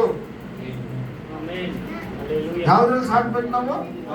ವಾಕ್ಯ. ಇಲ್ಲವೇ ಕೆಲವು ತಂದೆ ತಾಯಿಗಳು ಏನ್ ಮಾಡ್ತಾ ಇದ್ರು, ಒಂದು ಮನೆಗೆ ಹೋದೆ ನಾನು, ನಮ್ಮೂರಲ್ಲಿ ಮನೆಗೆ ಹೋಗಿದ್ದೀನಿ, ಬೈಬಲ್ ಕೊಡಮ್ಮ ಅಂದ್ರೆ ಬೈಬಲ್ ಎಲ್ಲಿ ಹುಡುಕ್ತಾರೆ ಮನೇಲಿ ಬೈಬಲ್ ಅಲ್ಲೆಲ್ಲ ಅಟ್ಟ ಮೇಲೆ ಇಟ್ಟಿದ್ದಾರೆ, ತೆಗೆದು ಡಸ್ಟ್ ಹಿಡಿದ ನನ್ನ ಮುಂದೆ ಒರೆಸ್ತಾ ಇದ್ದಾರೆ. ಯಾವತ್ತಾಯ್ತು ಅನ್ನೋದು ಮನೆಯಲ್ಲಿ ಬೈಬಲ್ ಮುಟ್ಟಿಯವರು. ನಮ್ಮ ಮಗ ಭಾರಿ ಚೆನ್ನಾಗಿ ಡ್ಯಾನ್ಸ್ ಆಡ್ತಾನೆ ಸರ್. ಏನ್ ಆಡ್ತಾನಂತೆ? ಡ್ಯಾನ್ಸ್. ಮಗ ಹಾಡು ಡ್ಯಾನ್ಸ್ ಡ್ಯಾನ್ಸ್ ಅಂತ ಹೇಳ್ತಾರೆ. ಏನಪ್ಪ ತಂದೆ ತಾಯಿಗಳು ಇದು ಏನ್ ಹೇಳ್ತದೆ? ಮಗನು ಏನಮ್ಮ ನಡೆಯಬೇಕಾದ ಮಾರ್ಗಕ್ಕೆ ಅವನನ್ನು ನಡೆಸಬೇಕು. ಶಿಕ್ಷಿಸು ಅಂದ್ರೆ ಉಡಿಯಂತಲ್ಲ, ಶಿಕ್ಷಿಸು ಅಂದ್ರೆ ಮಕ್ಕಳು ತಪ್ಪು ಮಾಡಿದಾಗ ತಪ್ಪು ಅಂತ ಹೇಳ್ಬೇಕು ಮಕ್ಕಳಿಗೆ. ಇದು ತಪ್ಪು, ಇದು ಸರಿ ಅಲ್ಲ, ಸರಿ ಯಾವುದು ಅದನ್ನು ಹೇಳಬೇಕು. ಇದು ಇನ್ನೊಂದ್ಸರಿ ಮಾಡಬೇಡ. ಬಹಳ ಮಂದಿ ತಂದೆ ತಾಯಿಗಳು ಏನ್ ಮಾಡ್ತಾ ಇದ್ದಾರೆ, ಒಂದೇ ಗಂಡು ಮಗು ಇರುವಂತ ಮನೆಗಳಲ್ಲಿ ಬಹಳಷ್ಟು ಮಿಸ್ಟೇಕ್, ತೊಂದರೆಗಳಾಗ್ತಿರೋದು ಏನಂದ್ರೆ ಅವರು ಮಗನನ್ನ ಬೈಯಲ್ಲ, ಹೊಡೆಯಲ್ಲ, ಏನು ಮಾಡಲ್ಲ, ಬುದ್ಧಿ ಹೇಳಲ್ಲ, ಫ್ರೀಡಮ್ ಬಿಟ್ಬಿಟ್ಟಿರ್ತಾರೆ. ಅವನಿಷ್ಟಕ್ಕೆ ಬೆಳಿತಾನೆ. ನಮ್ಮ ಮನೆಗೆ ಬರ್ರಿ, ನಮ್ಮ ಮನೆಯಲ್ಲಿ ನಾವು ಗಿಡ ಸಹಿತ ಹೆಂಗ ಬೆಳೆಸಿದ್ವಿ ಅಂದ್ರೆ, ಗಿಡ ಮೇಲೆ ಹೋಗ್ಬೇಕಾದ್ರೆ ಬ್ರಾಂಚ್ಗಳನ್ನ ಕಟ್ ಮಾಡಿದ್ವಿ ನಾನು. ಗಿಡ ಅಡ್ಡ ಚಡ್ಡ ಅದು ಬೆಳಿಲಾರ್ದಂಗೆ ನೆಟ್ಟಿಗೆ ಸೀದಾ ಹೋಗ್ಬೇಕು ಗಿಡ. ಅಂದ್ರೆ ಗಿಡಕ್ಕೂ ಕೂಡ ನಾವು ಕ್ರಮಶಿಕ್ಷಣ ಕಲಿಸ್ತಿದ್ದಾಗ ನಾನು ಕಟ್ ಮಾಡಿ ಗಿಡ ನೆಟ್ಟಿಗೆ ಹೋಗ್ಬೇಕು ಮಾಡಿದ್ವಿ. ನಾಳೆ ತಪ್ಪುನಾದಾಗ ಬೆಳೆದಾಗ ಮನೆ ಕೆಲಸಕ್ಕೆ ಬರ್ತದೆ. ಹೆಂಗೆ ಗಿಡ ಬೆಳೆದ್ರೆ ಅದು ಕೆಲಸಕ್ಕೆ ಬರೋದಿಲ್ಲ. ಆಮೇಲೆ ಇನ್ನೊಂದು ಒಂದು ತರಕಾರಿ ಐತಿ, ಕಾಯಿಪಲ್ಲೆ, ಅದನ್ನ ಇಂಗ್ಲಿಷಲ್ಲಿ ಏನಂತಾರೆ, ಅದನ್ನು ಸ್ನೇಕ್ ಗಾರ್ಡ್ ಅಂತಾರೆ. ಏನಂತಾರೆ? Snake guard. ಕನ್ನಡದಲ್ಲಿ ಏನ್ ಹೇಳ್ತಾರೆ? ಪಡವಲಕಾಯಿ. ನೋಡಿದ್ರ ಪಡವಲಕಾಯಿ ಹಾವು ತಿರುಗಿದಂಗ ತಿರುಗಿರ್ತವೆ ಕೆಲವು ಕಾಯಿಗಳು. ತರಕಾರಿಗಳಲ್ಲಿ ಉದ್ದವಾದ ತರಕಾರಿ ಯಾವುದು ಅಂದ್ರೆ ಪಡವಲಕಾಯಿ. ಎಲ್ಲಾ ತರಕಾರಿಗಿಂತ ಉದ್ದ ಯಾಕೆ ಬೆಳ್ತದದು? ಅದು ಸಣ್ಣ ಕಾಯಾಗಿ ಹೂವಾಗಿ ಕಾಯಿ ಆಗುವಂತ ಸಮಯದಲ್ಲಿ ದಾರ ಕಟ್ಟಿ, ದಾರಕ್ಕೆ ಒಂದು ಕಲ್ಲು ಕಟ್ಟಿ ಕೆಳಗೆ ಬಿಟ್ರೆ ಅದು ಸೀದಾ ಬೆಳೀತಾ ಇದೆ. ತಿಳ್ಕೊಳ್ಳಿ. ಉದಾಹರಣೆ ನಿಮ್ಗೆ ಯಾಕೆ ಹೇಳ್ತಾನೆ ಅಂದ್ರೆ, ನಿಮ್ಮ ಮಕ್ಕಳನ್ನು ಚಿಕ್ಕಂದಿನಿಂದಲೇ ಯೆಹೋವನ ಭಯ ಭಕ್ತಿಯಲ್ಲಿ ಬೆಳೆಸಬೇಕು. ಅಲ್ಲೆಲೂಯಾ. ಬೆಳೆಸ್ತಾರಲ್ಲ ಆಯ್ತು. ಈಗ ಅದೇ ರೀತಿಯಲ್ಲಿ ಫರೋಹನ ಮಗಳು ಮೋಶೆನನ್ನ ಬೆಳೆಸಿದ್ರು. ಮೋಶೆ ಎಂತವನಾದ? ಬಹಳ ಸುಂದರನಾದ ಅರಸ ಕುಮಾರನು. ಅವನು ಎಲ್ಲ ವಿದ್ಯೆಗಳಲ್ಲಿ ಪ್ರಾವೀಣನಾಗಿ ಅವನು ಒಳ್ಳೆಯ ಯುದ್ಧ ಶೂರನು ಕೂಡ ಆದವನು. ಅಂತ ಮೋಶೆ ಜೀವನ ಮೂರು ಭಾಗಗಳು. ಒಂದು ಬಾಲ್ಯ, ಎರಡನೇದು ಯೌವನ ಪ್ರಾಯ. 120 ವರ್ಷಗಳು ಬದುಕಿದ್ದು 40 ಈಗ ನಮ್ಮ ಬಾಬು ಹೆಸರು ಜಾನ್ ಪ್ರಭು. ಅಷ್ಟೇ ಅಲ್ಲ, ನಾವೆಲ್ಲರೂ ತಿಳ್ಕೊಳ್ಬೇಕಾಗಿದ್ದ ವಿಷಯ ಏನಂದ್ರೆ, ಒಬ್ಬ ಮನುಷ್ಯನಲ್ಲಿ 4 ಸ್ಟೇಜ್ಗಳು. ಎಷ್ಟು ಸ್ಟೇಜ್ಗಳು? ಒಂದು ಬಾಲ್ಯ, ಎರಡನೇದು ಯೌವನ, ಮೂರನೇದು ಗೃಹಸ್ಥ್ಯ, ಅಂದ್ರೆ ಮದುವೆಯಾಗಿ ಸಂಸಾರ ಮಾಡೋದು. 4ನೇದು ವೃದ್ಧಾಪ್ಯ ಆಯ್ತು, ಹೌದಲ್ಲ? ಈಗ ಬಾಬು ಎಷ್ಟನೇ ಸ್ಟೇಜ್ ಬಂದಿದ್ದಾನೆ? 2ನೇ ಸ್ಟೇಜ್. ಯೌವನ ಪ್ರಾಯಕ್ಕೆ ಬಂದಿದ್ದಾನೆ. ಎಷ್ಟನೇ ಸ್ಟೇಜ್? 2nd stage. ಇದು ಬಹಳ ಡೇಂಜರ್ ಸ್ಟೇಜ್. ಈ ಸ್ಟೇಜ್ ಅಲ್ಲಿ ಬಹಳ ಜಾಗೃತಿಯಿಂದ ಮಕ್ಕಳು, ಬಹಳ ಡೇಂಜರ್ ಸ್ಟೇಜ್. ಹೇಳ್ತೀನಿ ಮಕ್ಕಳ ತಪ್ಪು ತಿಳ್ಕೊಬೇಡ್ರಿ. ಡೆಲ್ಲಿಯಲ್ಲಿ, ಕಲ್ಕತ್ತಾದಲ್ಲಿ, ಮುಂಬೈನಲ್ಲಿ ಹೈಸ್ಕೂಲ್ಗೆ ಹೋಗುವ ಮಕ್ಕಳಿಗೆ ಏಡ್ಸ್ ರೋಗ ಬಂದದಂತೆ.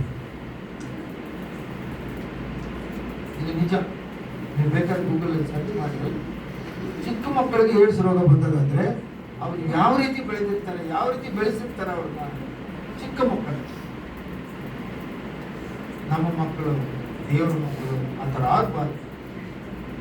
ಆ ಥರ ಆಗ್ಬೇಕಾಗ್ಬಾರ್ದು, ಆಗಬಾರ್ದು. ಅದಕ್ಕೆ ಹೇಳ್ತಿರೋದು.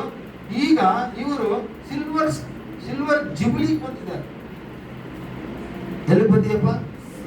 Silver jubilee. ನೀನು ದೂರ ಇದ್ದೀವಿ, ನಾವು ಕಾರಲ್ಲಿ ಬರ್ತಾ ಇದ್ವಿ, ನಿನ್ನ ಬಗ್ಗೆ ಏನು ಅವ್ರು ಚಿಂತೆ ಮಾಡ್ತಾ ಇದ್ದಾರೆ. ಕೆಲಸ ಬನ್ನಾರ್ಘಟ್ಟದಲ್ಲಿ, ಮನೆ AGS ಲೇಔಟಲ್ಲಿ, ಹೋಗೋದು ಬರೋದು ಭಾಳ ಕಷ್ಟ ಆಗ್ತದೆ ಮಗನಿಗೆ. ನಿನ್ನ ಬಗ್ಗೆ ಚಿಂತೆ ಅಯ್ಯೋಗೆ. ನೀವು ಚಿಂತೆ ಮಾಡೋದಿಲ್ಲ ಅಂತ ಅಂದ್ಕೊಳ್ಬಹುದು, ಆದರೆ ನಿಮ್ಗೆ ಗೊತ್ತಿಲ್ಲ ನಿಮಗಾಗಿ ಅಮ್ಮ ಆಗಲಿ ಅಯ್ಯ ಆಗಲಿ ಎಷ್ಟು ಚಿಂತೆ ಮಾಡ್ತಾರೆ. ಮಕ್ಕಳು ಹೊರಗೆ ಹೋದಾಗ ಮನೆಗೆ ಸುರಕ್ಷಿತವಾಗಿ ಬರಬೇಕು. ದಿನ ಹೋಗಿ ಸುರಕ್ಷಿತವಾಗಿ ಹೋಗಿ ಕ್ಷೇಮವಾಗಿ ಮನೆಗೆ ಬರಬೇಕು. ಹೌದಲ್ಲತ್ತೇನೆ? ಪ್ರತಿ ತಂದೆ ತಾಯಿಗೂ ಇರ್ತದೆ ಕಾಳಜಿ, ಆದರೆ ಅಯ್ಯನವ್ರಿಗೂ ಇರ್ತದೆ. ಆದರೆ ಈಗ ನಾವು ನೋಡೋದೇನೆಂದ್ರೆ ಇವತ್ತು ಸೈತಾನ ಕೆಡಿಸಲಿಕ್ಕೆ ಟ್ರೈ ಮಾಡ್ತಾನೆ, ಬಿಡಿಸ್ಲಿಕ್ಕೆ ಟ್ರೈ ಮಾಡ್ತಾನೆ. ಆದರೆ ತಂದೆಯಾದ ದೇವರು ಏಸಪ್ಪ ನಮ್ಮನ್ನ ಆತನು ಕನ್ಸ್ಟ್ರಕ್ಟ್ ಮಾಡಲಿಕ್ಕೆ ಆತನು ಯೋಚನೆ ಮಾಡ್ತಾನೆ. ಯಾಕಂದ್ರೆ ಈಗ ಡಾಕ್ಟರ್ ಮಗ ಡಾಕ್ಟರ್ ಆಗ್ತಾನೆ, ಆಕ್ಟರ್ ಮಗ ಆಕ್ಟರ್ ಆಗ್ತಾನೆ, ಮತ್ತೆ ಪೊಲಿಟಿಷಿಯನ್ ಮಗ ಪೊಲಿಟಿಷಿಯನ್ ಆಗ್ತಾನೆ, ಮತ್ತೆ ಮಾಸ್ಟರ್ ಮಗ ಆಗ್ಬೇಕು ತಾನೆ. ನನಗಿಬ್ಬರು ಮಕ್ಕಳು. ದೊಡ್ಡವನು ಕೇಳಿದೆ, ಏನಪ್ಪ ನಾನು ಸೇವೆ ಮಾಡ್ತಾ ಇದ್ದೀನಿ, ನನ್ನ ನಂತರ ಮತ್ತೆ ಸೇವೆ ಯಾರು ನೋಡ್ಕೊಂತಾರೆ, ನನ್ನ ಸೇವೆ ನೋಡ್ಕೊಳ್ಳೋದು ಅಂತಂದ್ರೆ ನಾನು ಎಕ್ಸ್ಟರ್ನಲ್ ಸಪೋರ್ಟ್ ಮಾಡ್ತೀನಿ ಅಂತ. ನಾನು ಯಾವ ಸಪೋರ್ಟ್ ಮಾಡ್ತಾನೆ ಅಂತ ನನಗೆ ಎಕ್ಸ್ಟರ್ನಲ್ ಅಂದರೆ ಹೊರಗಿರ್ತಾನಂತೆ, ಸೇವೆಗೆ ಬರೋದಿಲ್ಲಂತೆ, ಸೇವೆಗೆ ಸಪೋರ್ಟ್ ದೂರದಿಂದ ನಾನು ಮಾಡ್ತೀನಿ, ನಾನು ಕರಿಬೇಡ. ಆಯ್ತು. 2ನೇ ಮಗನ ಕೇಳಿದ್ವಿ, ಮಗ ನೀನೇನಪ್ಪ ಸೇವೆಗೆ ಬರ್ತೀಯ, ಹೆಂಗಪ್ಪ ಸೇವೆ? ಅಪ್ಪಾಜಿ ನೀವು ಹೆಂಗೆ ಮಾಡಿದ್ರೆ ಹಂಗೆ ಮಾಡ್ತೀನಿ ನಾನು ಹೆಂಗೆ ಮಾಡಿದ್ರು, ನೀವು ನೌಕರಿ ಮಾಡಿದ್ದೀನಲ್ಲ ಕೆಲವು ದಿನ, ಆಮೇಲೆ ನೌಕರಿ ಬಿಟ್ಟು ಸೇವೆ ಮಾಡಿದ್ದೀನಲ್ಲ, ಸೇವೆ ಬಂದಿಲ್ಲ, ಅದೇ ಥರ ನಾನು ಮಾಡ್ತೀನಿ. ಏನಪ್ಪ ಫಾಸ್ಟ್ ಆಗ್ತೀನಪ್ಪ, ಫಾಸ್ಟ್ ಆಗಪ್ಪ ಕೇಳಿದಾಗೆಲ್ಲ ಹಂಗೆಲ್ಲ ಕೇಳಬಾರ್ದು. ಮುಂದೆ ಏನಾಯ್ತು ನೋಡ್ಕೊಳ್ಳೋಣ ಅಂದವನು ಹೋದ ವಾರದಲ್ಲಿ ಗಂಡ ಹೆಂಡತಿ ಮಕ್ಕಳು ಬಂದರು, ನಮ್ಮನ್ನು ಮಾತಾಡಿಸ್ಕೊಂಡ್ರು, ನೋಡಿದ್ರು, ಅಮ್ಮನ ಜೊತೆ ನಮ್ಮೆಲ್ಲರ ಜೊತೆ ಪ್ರಾರ್ಥನೆ ಮಾಡಿದ್ರು. ಒಂದು ಮಾತು ಹೇಳಿದ್ರು, ನನಗೆ ಪಾಸ್ಟರ್ ಬೆಂಗಳೂರಿನಲ್ಲೇ ಸರ್ಟಿಫಿಕೇಟ್ ಕೊಡಿಸಿ ಅಂತ. ಅಂದರೆ ಅವ್ನ ಲೆಕ್ಕ, ಪಾಸ್ಟರ್ ಲೆಕ್ಕ ಬಳ್ಳಾರಿಯಲ್ಲೇ ಐತಿ, ಅಲ್ಲಿಂದ ಟ್ರಾನ್ಸ್ಫರ್ ಮಾಡಿಸಿ ಬೆಂಗಳೂರಿಗೆ ಟ್ರಾನ್ಸ್ಫರ್ ಮಾಡಿಸಿ ಇಲ್ಲೇ ನಾನು ಸೇವೆ ಮಾಡ್ತೀನಪ್ಪ ಜೊತೆಗೆ. ಆ ಒಂದು ಸಂತೋಷ ನಾನು ಹೇಳಲಾರೆ. ಅಲ್ಲಲ್ಲಿಯ ಒಂದು 10 ವರ್ಷದ ಹಿಂದೆ ನಾನು ಎಲ್ಲೋ ಒಂದು ಮನೆಯಲ್ಲಿ ಕುಟುಂಬ ಪ್ರಾರ್ಥನೆಗೆ ಹೋಗ್ಬೇಕಾಯ್ತು. ಅಲ್ಲಿ ವಾಕ್ಯ ನಾನೇ ಹೇಳಬೇಕಾಯ್ತು. ನಾನು ಹೋಗ್ಲಿಕ್ಕೆ ಆಗಿಲ್ಲ, ಊರಿಂದ ಬರೋಕ್ಕಾಗಿರಲಿಲ್ಲ. ಪ್ರೋಗ್ರಾಮ್ ಫಿಕ್ಸ್ ಆಗಿತ್ತು. ಅಮ್ಮ, 2ನೇ ಮಗ ಎಲ್ಲರೂ ಹೋದ್ರು. ಅಲ್ಲಿ ಇವನು 10 ವರ್ಷದ ಹಿಂದೆನೇ ನಮ್ಮ ಮಗ ಅಲ್ಲಿ ವಾಕ್ಯ ಹೇಳಿದೆ, ಬ್ಯೂಟಿಫುಲ್ ವಾಕ್ಯ ಹೇಳಿದೆ. ಇವತ್ತು ನನಗೆ ಜ್ಞಾಪಕ ಐತೆ, ಅಮ್ಮ ಜ್ಞಾಪಕ ಐತೆ ಇಲ್ಲ ಗೊತ್ತಿಲ್ಲ. ಮೀಕ್, MEAK, ಮೀಕ್ ಅನ್ನೋ ಪದದ ಮೇಲೆ ವಾಕ್ಯ ಹೇಳಿದಂತೆ ಅವನು. ಅಲ್ಲಿ ಕುಟುಂಬದವರೆಲ್ಲ ಮೆಚ್ಚಿಕೊಂಡು, ನಮಗೆ ಮಕ್ಕಳು ಬಂಗಾರ ದುಡಿತಾರೆ, ಬೆಳ್ಳಿ ದುಡಿತಾರೆ, ಕೋಟಿಗಟ್ಟಲೆ ದುಡಿತಾರೆ, ಅದರಲ್ಲಿ ಸಂತೋಷ ಇಲ್ಲ. ಪಾಸ್ಟ್ಗಳ ಮಕ್ಕಳು ಎಲ್ಲರೂ ಕೂಡ ದೇವರನ್ನ ಕೊಂಡಾಡಿ, ದೇವರನ್ನ ಘನಪಡಿಸಿ, ದೇವರನ್ನು ಮಹಿಮೆ ಪಡಿಸುವ ಮಕ್ಕಳಾಗಿರಬೇಕು. ನೀವೆಲ್ಲರೂ ಕೂಡ ಯಾವ ಮಕ್ಕಳಾಗಿರ್ಬೇಕಂದ್ರೆ, ನಿಮ್ಮ ಜೀವನದಲ್ಲಿ ಒಂದು ಜ್ಞಾಪಕದಲ್ಲಿ ಇಟ್ಕೊಳ್ರಿ, 6:33 ಮತ್ತಾಯ. ಮತ್ತಾಯ ಸುವಾರ್ತೆ. ಗೊತ್ತು, ನಮ್ಗೆಲ್ಲರಿಗೂ ಗೊತ್ತು, ಆದ್ರೆ ಮಾಡೋದಿಲ್ಲ. ಮೊದಲು ದೇವರ ರಾಜ್ಯಕ್ಕಾಗಿ ನೀತಿ. ದೇವರ ರಾಜ್ಯಕ್ಕಾಗಿಯೂ ನೀತಿಗಾಗಿ ತವಕಪಡಿರಿ. ಹಾ. ಇವುಗಳ ಕೂಡ ಅವೆಲ್ಲವೂ ನಿಮಗೆ ದೊರಕುವವು. ದೊರಕುವವು. ಮೊದಲು ನೀವೆಲ್ಲರೂ ಮಕ್ಕಳೇ, ಏನು ನಿಮ್ದು ಗುರಿ ಏನಾಗಿರ್ಬೇಕು ಜೀವನದಲ್ಲಿ? ನಿಮ್ಮ ಮಕ್ಕಳು ಏನಕ್ಕಾಗಿ ಬೆಳೆಸ್ಬೇಕು ನೀವೀಗ? ದೇವರ ರಾಜ್ಯಕ್ಕೆ. ದೇವರ ರಾಜ್ಯಕ್ಕಾಗಿ ನಿಮ್ಮ ಮಕ್ಕಳನ್ನು ಬೆಳೆಸಬೇಕು. Hallelujah. ಮಕ್ಕಳು ಇಂಜಿನಿಯರ್ ಆಗ್ಬೇಕು, ಡಾಕ್ಟರ್ ಆಗ್ಬೇಕು, ಅದಾಗ್ಬೇಕು, ಇದಾಗ್ಬೇಕು ಅಂತ ಬಯಸ್ರಿ, ತಪ್ಪಿಲ್ಲ. ಆದ್ರೆ ಜೊತೆಯಲ್ಲಿ ದೇವರ ರಾಜ್ಯಕ್ಕಾಗಿ ಬೆಳಿಬೇಕು, ಬದುಕಬೇಕು, ನಡೀಬೇಕು. ನೀವೆಲ್ಲರೂ ಅಷ್ಟೇ. ವಾಕ್ಯ ನಿನಗೆ, ನನಗೆ, ನಮ್ಮೆಲ್ಲರಿಗೆ. ಅಲ್ಲಲ್ವಿಯಾ? ವಾಕ್ಯ ಯಾರಿಗಾಗಿ? ನಮ್ಮೆಲ್ಲರಿಗೆ. ಏನ್ ಮಾಡ್ಬೇಕೀಗ? ದೇವರ ರಾಜ್ಯಕ್ಕಾಗಿ, ರಾಜ್ಯಕ್ಕಾಗಿ ನೀತಿಗಾಗಿ ಬದುಕಬೇಕು. ನೀನೇನ್ ಮಾಡ್ಬೇಕು ಮೋಶೆ? ದೇವರ ರಾಜ್ಯಕ್ಕಾಗಿ. ಅಪ್ಪ ಭಾರ ಹೊತ್ಕೊಂಡಿದ್ದಾನೆ, ಆ ಭಾರವನ್ನು ಇಳಿಸಲಿಕ್ಕಾಗಿ ನೀನು ಪ್ರಯತ್ನ ಪಡಬೇಕು. ಹಳೆ ಒಡಂಬಡಿಕೆಯಲ್ಲಿ ನೋಡ್ತೀವಿ ನಾವು, ಚೊಚ್ಚಲ ಮಗುವನ್ನು ಸೇವೆಗೆ ಬಿಡ್ತೀವಿ. ಈಗ ಚೊಚ್ಚಲ ಮಗ ಎಷ್ಟು ದಿನ ಸೇವೆ ಮಾಡಿ, ಎಷ್ಟು ದಿನ ಕೆಲಸ ಮಾಡ್ತಾನೆ ಮಾಡಲಿ, ಎಷ್ಟು ದಿನ ತಿರುಗಾಡ್ತಾನೆ ತಿರುಗಲಿ. ಆದ್ರೆ ಹೃದಯದಲ್ಲಿ ಒಂದು ನಿಮ್ಮೆಲ್ಲ ಮಕ್ಕಳಿಗಾಗಿ ನಾನು ಹೇಳ್ತಾ ಇದ್ದೀನಿ. ಒಬ್ಬ ಮಗ ಅಲ್ಲ, ಇವತ್ತು ತಮಗಾಗಿ ಹೇಳ್ತಾ ಇದ್ದೀನಿ. ನಿಮ್ಮೆಲ್ಲರ ಮಕ್ಕಳನ್ನ ಈ ಕೆಲಸ ಯಾರು ಮಾಡ್ಬೇಕು? ಸೇವೆ ಕೆಲಸಗಳು ಯಾರು ಮಾಡಬೇಕು? ಈಗ ವಾಕ್ಯ ಏನ್ ಹೇಳ್ತದೆ? ನೀವು ಹೋಗಿರಿ, ಸರ್ವ ಸೃಷ್ಟಿಗೆ ಸುವಾರ್ತೆಯನ್ನು ಸಾರಿರಿ. ಸುವಾರ್ತೆಯನ್ನು ಸಾರಿರಿ. ನಂಬಿ ದೀಕ್ಷಾ ಸ್ನಾನ ಅದು ಹೊಂದಿರಿ. ಐತೆ, ನಂಬಿ ದೀಕ್ಷಾ ಸ್ನಾನ ತೆಗೆದುಕೊಂಡವ್ರು ರಕ್ಷಣೆ ಹೊಂದ್ಕೊಳ್ಳೋರು ಶಿಷ್ಯರು. ವಾಕ್ಯ ಕೂಡ ಐತೆ. ಈಗ ಈ ವಾಕ್ಯ ಯಾರಿಗಾಗಿ ಹೇಳಿದ್ರು ದೇವರು? ಎಲ್ಲರಿಗೂ. ನಮ್ಮೆಲ್ಲರಿಗಾಗಿ, ಶಿಷ್ಯರಿಗಲ್ಲ. ಅಲ್ಲಿ ಮೊದಲನೇ ಪದ ಏನೈತಿ? ನೀವು. ಏನಾಯ್ತು ಮಗ? ನೀವು. ಹೋಗಿ ಎಲ್ಲಾ ದೇಶಗಳ ಆ ಜನರನ್ನು ಪೀಟರ್ ಬಾಬು ನೀವೊಬ್ಬರೇ ಹೋಗಂತ ಹೇಳಿದ್ರ ಅಥವಾ ನನಗೆ ಹೇಳಿದ್ರ? ಇದು ಯಾರ ಡ್ಯೂಟಿ? ಇದು ಅದು ಯಾರು ಮಾಡ್ಬೇಕು ಈ ಕಾರ್ಯ? ನೀವೆಲ್ಲರೂ ಪಾಸ್ಟ್ಗಳೇ. ಆದ್ರೆ ಅಭಿಷೇಕ ಹೊಂದಿಲ್ಲ. ಅಭಿಷೇಕರಾಗಬೇಕು ಅಂದ್ರೆ ನೀವು ದೇವರ ಕಾರ್ಯಗಳನ್ನು ಮಾಡಬೇಕು. ಅಲ್ಲ, Hallelujah. ಮಗ ಟೆಂಪರರಿ ಮೋಸೆಸ್ ಕೂಡ ಹೃದಯದಲ್ಲಿ ಏನ್ ಇಟ್ಕೊಳ್ಬೇಕು? ಅಪ್ಪ ಘನವಾದ ಸೇವೆ ಮಾಡ್ತಾ ಇದ್ದಾರಲ್ಲ, ಈ ಸೇವೆಯನ್ನ ಮುಂದೆ ಹೊರಿಸ್ಕೊಂಡು ಹೋಗ್ಬೇಕು. ಏನ್ ಮಾಡ್ಬೇಕಪ್ಪ?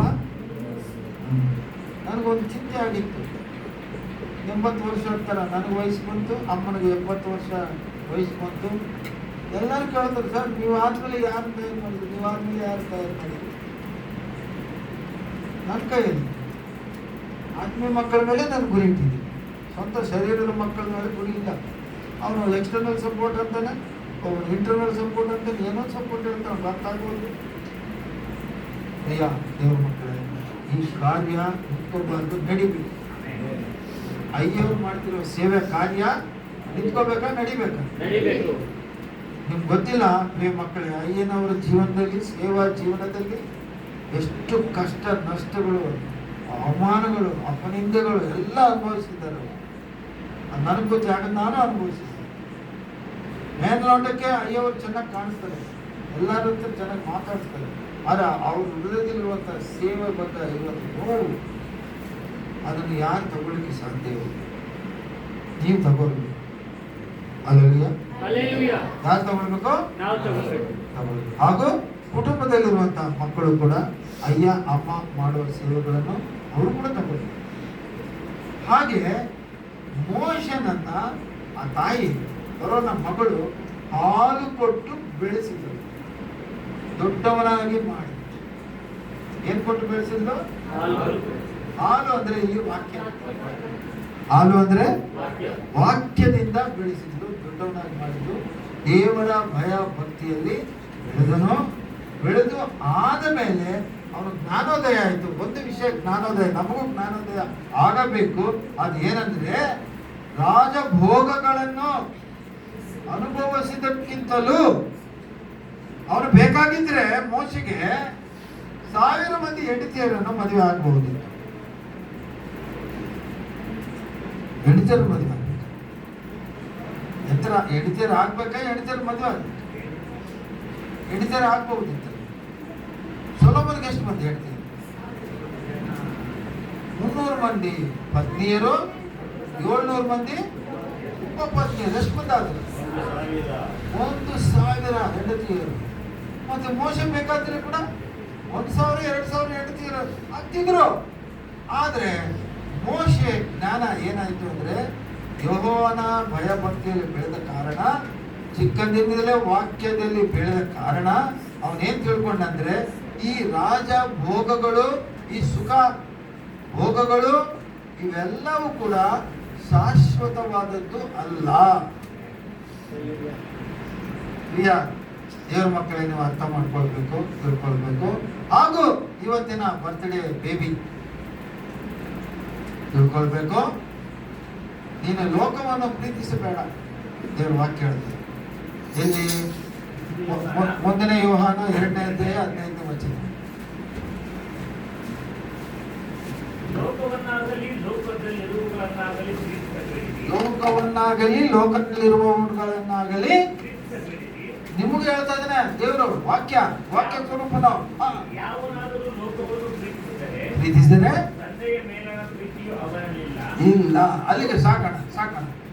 ಈಗ ಇವತ್ತು ನಿಮ್ಮ ಮಕ್ಕಳಿಗೆ ಬಂದಿರುವ ಯೌವನಸ್ಥರೆಲ್ಲರಿಗೆ ದೇವರು ವಾಕ್ಯ ಹೇಳ್ತಾ ಇದೆ, ಲೋಕವನ್ನು ನೀವು ಪ್ರೀತಿಸಬೇಡಿರಿ. ವಿಶೇಷವಾಗಿ ಟೆಂಪರರಿ ಮೋಸಸ್, ಲೋಕವನ್ನು ಪ್ರೀತಿಸಬೇಡ. ಈಗ ಮನೆ ಬಿಟ್ಟು ಹೋಗ್ಬೇಕಾದ್ರೆ ಒಬ್ಬನೇ ಇರ್ತಾನೆ, ಕೆಡಿಸೋರು ಬಹಳ ಮಂದಿ ಇರ್ತಾರೆ, ಕೆಡಿಸ್ತಾರೆ ಅವರು. ದುಷ್ಟ ಸಹವಾಸ, ಕೆಟ್ಟವ್ರ ಸಹವಾಸಕ್ಕೆ ಹೋಗ್ಬಾರ್ದು. ನಾವು ಗಮನಿಸಬೇಕು, ನಮ್ಮನ್ನು ಕೆಡಿಸೋರು ಯಾರು, ನಮ್ಗೆ ಒಳ್ಳೆಯದು ಮಾಡೋರು ಯಾರು, ನಮ್ಮ ಹಿತ ಕೋರೋರು ಯಾರು, ನಮ್ಮನ್ನು ಒಳ್ಳೆ ಕಡೆ ನಡೆಸೋರು ಯಾರು ಕಂಡುಕೊಂಡು ಇವರು ಜಾಗ್ರತೆಯಿಂದ ಬಾಳಬೇಕು. ದಿನದಿಂದ ದಿನಕ್ಕೆ ಕೃಪೆಯಿಂದ ಕೃಪೆಗೆ ದೇವರು ಸುರಕ್ಷತೆಯಿಂದ ಸುರಕ್ಷತೆ ನಡೆಸಿಕೊಡಬೇಕು. ದಿನಾಲು ಮನೆಗೆ ಕ್ಷೇಮವಾಗಿ ವಾಪಸ್ ಬರಬೇಕಂದ್ರೆ ತಂದೆ ತಾಯಿಗಳು ಮಕ್ಕಳಿಗಾಗಿ ಪ್ರಾರ್ಥಿಸಬೇಕು. ಸ್ವಂತ ಮಗನೂ ಕೂಡ ತಾನು ಪ್ರಾರ್ಥಿಸಿಕೊಳ್ಬೇಕು. ಯೋಬ ಭಕ್ತನ ಏನ್ ಮಾಡಿದ?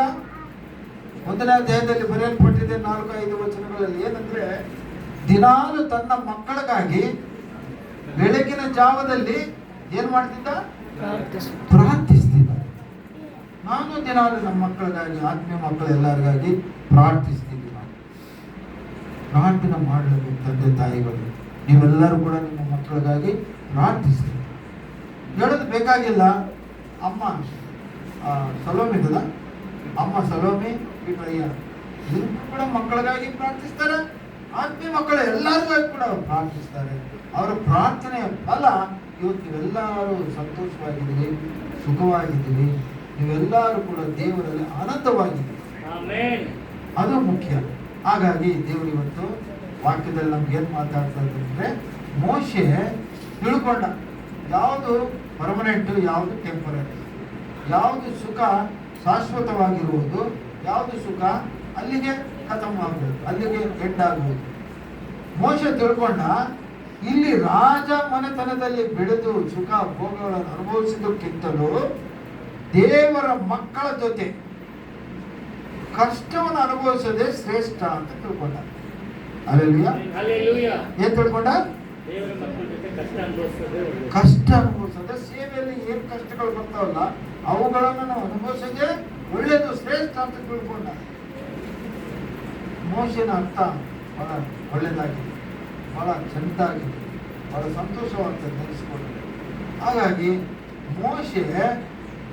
ಮೋಶೆನ ತಾಯಿ ಆ ರಾಜಕುಮಾರಿ ಹೇಗೆ ಬೆಳೆಸಿಲ್ಲ ಅಂದ್ರೆ, ಐಗುಪ್ತಗಾಗಿ ಬೆಳೆಸಿಲ್ಲ ಮೋಶೆನನ್ನ. ಏತಕ್ಕಾಗಿ ಬೆಳೆಸಿದ್ಲು? ಕಾನಾನಿಗಾಗಿ ಬೆಳೆಸಿದ್ಲು. ಅಲ್ಲಲಿಯ ಏತಕ್ಕಾಗಿ? ಕಾನಾನಿಗಾಗಿ, ಕಾನಾನ ದೇಶಕ್ಕಾಗಿ. ಅಂದ್ರೆ ನಾವು ತಿಳ್ಕೊಳ್ಬೇಕು, ಕಾನಾನ ಅಂದ್ರೆ ಪರಲೋಕ. ಅಲ್ಲಲಿಯ ನಮ್ಮ ಮಕ್ಕಳನ್ನ ದೇವರ ಭಯಭಕ್ತಿಯಲ್ಲಿ ಬೆಳೆಸ್ಬೇಕು. ಯಾಕೆ ಬೆಳೆಸ್ಬೇಕು ಅಂದ್ರೆ, ಮಕ್ಕಳು ಕೆಟ್ಟು ಹೋಗಿ ಹಾಳಾಗಿ ನರಕಕ್ಕೆ ಹೋಗೋದು ಸರಿಯಲ್ಲ. ಹಾಗಾಗಿ ದೇವ್ರ ವಾಕ್ಯ ನಾವು ನೋಡ್ಕೊಂಡಿದ್ದೇವೆ. ಮಕ್ಕಳು ಚಿಕ್ಕವರಿದ್ದಾಗಿಂದಲೇ ಅವ್ರ ವಾಕ್ಯದಲ್ಲಿ ಬೆಳೆಸ್ಬೇಕು. ಹಾಲು ಕೊಟ್ಟು ಬೆಳೆಸ್ಬೇಕಂದ್ರೆ ವಾಕ್ಯದಲ್ಲಿ ಬೆಳೆಸ್ಬೇಕು ಮಕ್ಕಳನ್ನ. ಆಮೆನ್.